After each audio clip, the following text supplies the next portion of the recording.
Hi everyone, this is Gina from the Autism Helper. I wanted to show you a really cool way to make a homemade book with your families or for your families or even when you get back into school. I'm all about using what parents and families have at home right now to increase language and work on everyday skills. And I got this idea from the activity kit for babies and toddlers at risk. And of course, you can use it for children that are age appropriate as well, or working on foods or clothing. The book suggested making one of these easy books. I just thought it would be a neat way to see in PowerPoint. You can make it for the family, or you could have them make one at home and you can coach them through how they can make one at home with just their supplies.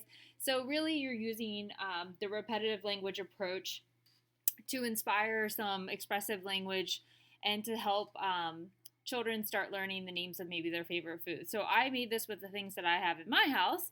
I found this adorable little girl on Google Images. And the title of the book is What Does Maggie Like to Eat? And of course, you would replace Maggie with your student's name or the child's name.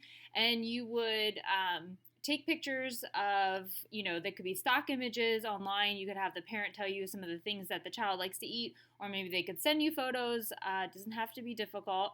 And you just have a repeating style book. So, what does Maggie like to eat is your cover, and then the question repeats inside so that when the parent reads the story to the child, on one side of the page it'll have the question, and on the other page it'll have the answer. So, what does Maggie like to eat?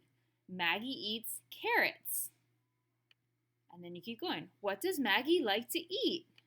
Maggie eats oranges. And then you keep repeating. And this is very easy to make.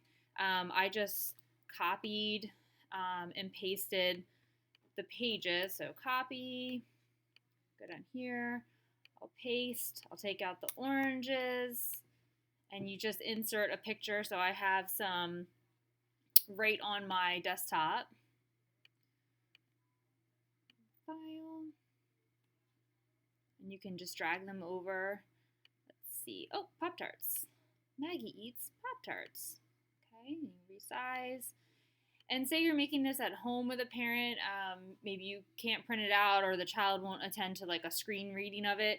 You can have them actually, take off parts of the box that the food comes in that the child knows, where the food comes in. So maybe they could cut out the Pop-Tart label and paste it on a construction paper or a piece of paper or whatever they have. Or maybe they have an old notebook that they could paste things into. So it doesn't have to be picture and print it and all that, because I know not all of our families have that.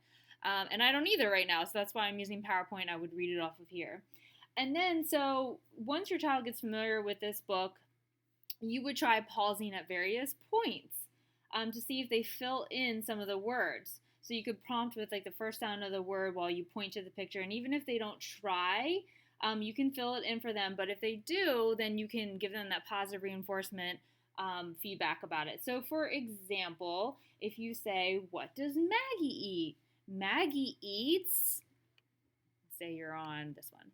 Maggie eats, and you pause and you wait. Maybe you're pointing to the picture and you say, Maggie eats, and maybe the child says car or carrots or something like it, or they attempt it, or they say carrots and you say, yes, that's right, Maggie eats carrots.